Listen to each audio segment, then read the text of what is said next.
What's up YouTube, it's Samara, and if you are new to this channel, welcome to the channel where you would normally get Samara That World. My channel is a travel channel, but since I just recently hit 100 subscribers, I wanted to make a quick video about what I've learned about what it means to be a YouTuber in the 2.5 months that I've been on YouTube. And I know 100 subscribers isn't a ton, but it is a milestone that I was hoping to hit. Just wanted to document this portion of my journey. And if you're into travel, go ahead and check out my other videos. If you like them, go ahead and subscribe. Otherwise, just feel free to enjoy this video. Give it a thumbs up and comment below. And without further ado, let's get into the video. The number one thing that I learned about being a YouTuber is that it's hard. It requires a lot of hard work and effort because the time that you take making the videos and editing them, it's going to require effort. I remember when I first started, it took me about 1 to 2 days just to create and edit a video because I was just getting into video editing and it was difficult for me. I really didn't know what I was doing, and obviously over time it's gotten easier because I've gotten better at it, but in the beginning it was quite difficult. And even now, I still have to take time out of my day and set aside time to create the concept, make it, and edit it, and all of that is time that you're taking out of your day to make a video that you could be spending on other things like your hobbies, your friends, your family. So, you know, if this is not something that you're willing to put hard work into, it's gonna be really hard to continue on with being a YouTuber. And along with that, number two is that consistency is key. You're going to have to stay consistent with it if you want to be successful on YouTube, which means posting about once a week or more if you can. But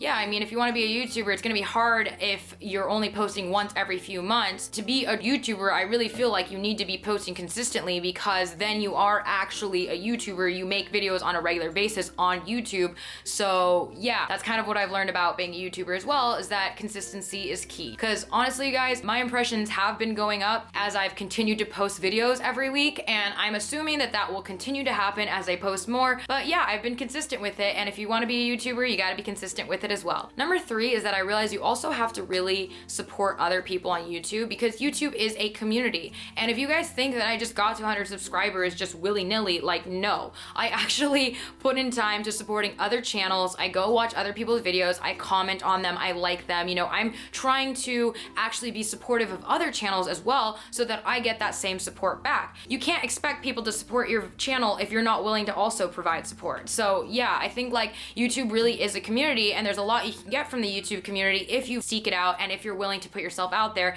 and be a part of it. Otherwise, it's gonna be a lot harder to grow your channel as fast as you'd like because yeah, like I said, if you're not willing to support other people, don't expect them to support you. Number four is that comparison can either hurt you or help you. They say that comparison is the thief of joy, but I will say that there are certain times in which you can compare yourself in which it would be beneficial.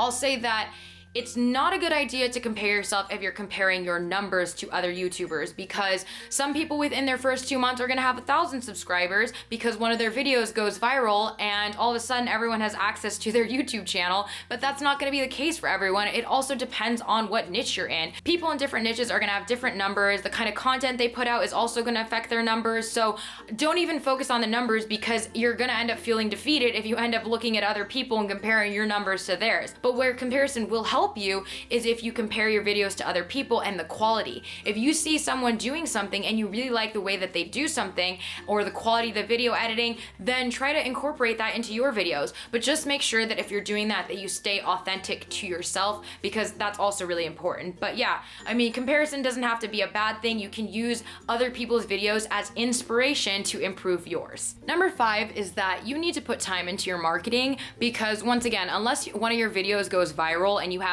YouTube giving you a ton of impressions, those impressions are not just gonna come out of thin air. Again, I got to 100 subscribers because I was marketing my YouTube videos. I do things to actually market my videos. So you need to come up with a plan to market those videos because you can't just rely on YouTube to push out your content. They might not. So yeah, I mean, before you get into YouTube, you also have to realize that part of being a YouTuber also means marketing the content, and that's a whole nother ball game. So if you're not into the idea of marketing the YouTube videos, then it might be harder to be a YouTuber that has success where you are growing your channel and getting more subscribers. Lesson number 6 that I've realized is to set realistic goals, because in the beginning, I won't lie to you guys, I was definitely thinking that I was gonna have 1,000 subscribers by month 2 or 3. That hasn't happened. Obviously, I'm about 2.5 months in and I have 100 subscribers.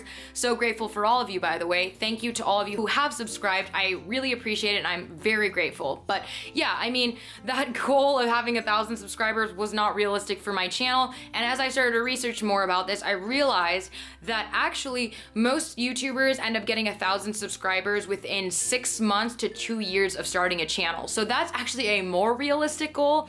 So yeah, I think now I have more realistic goals, but it's a good idea to go in with those realistic goals, because if you start with a really lofty goal and it doesn't happen, then you're probably gonna end up being disappointed, and no one wants that, right? Number 7 is that you might have doubts about what niche you go into. I don't know what niche you want to start. You might want to start beauty, you might want to start fitness, you might want to do personal development.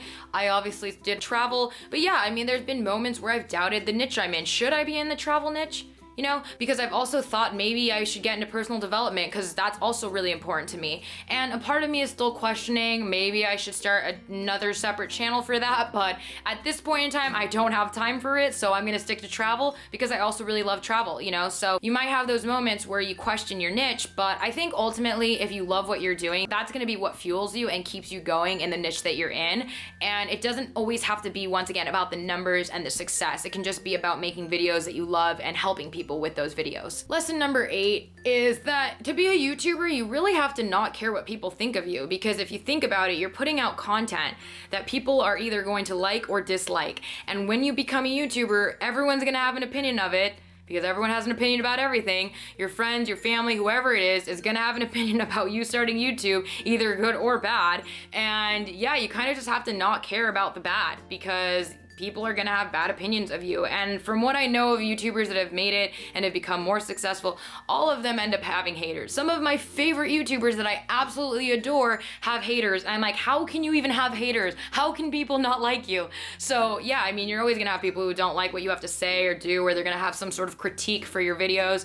And yeah, you just kind of have to not care what people think. And that means you have to be someone who's pretty self-assured to be on YouTube, and confident in yourself, and just like, you know who you are, and not really care what other people think. Because if you care too much what other people think, it's going to make being on YouTube hard. It will make it hard, because you're gonna have that emotional reaction to what people think. And obviously, if you're having that emotional reaction, it's not gonna be fun if people don't like your content or whatever, and you're taking that to heart. So if you are confident in yourself and you're self-assured and you know what your purpose is and why you're on YouTube, I think ultimately that's gonna be the best thing for you, because it'll kind of keep you going in your journey without being too concerned about what other people think. Number 9 goes along with number 8, which is that everyone has an opinion, but along with that opinion is that people will probably give you advice on how to do your videos. I will say that you should probably take that advice with a grain of salt, depending on who it's coming from, because since I've started, I've definitely gotten advice from various people about various aspects of my videos, and of course I try to take that into account, but at the end of the day, this is my channel and I kind of want to make my videos the way I want to. Also, you also have to question where this advice is coming from, because if it's coming from someone who's never been on YouTube and who has never actually had a successful channel, how valid can their advice really be? If I'm being completely honest with you guys, the only advice that I take really to heart is the advice that I get from YouTubers on YouTube who have had success. If it's not a YouTuber who's had success on YouTube, I will take their opinion with a grain of salt. So yeah, I would just take people's advice with a grain of salt.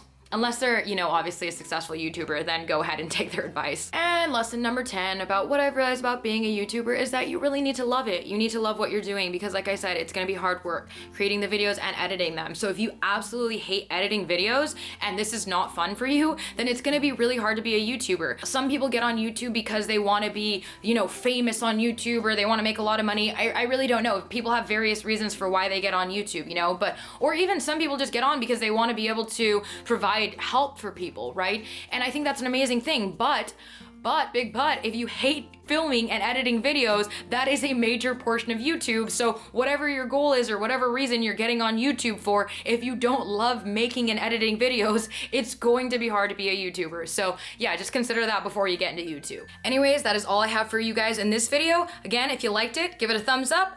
And once again, if you like travel, check out my other videos. Go ahead and subscribe if you do like those, and comment below, and I'll catch you guys in the next video. Peace.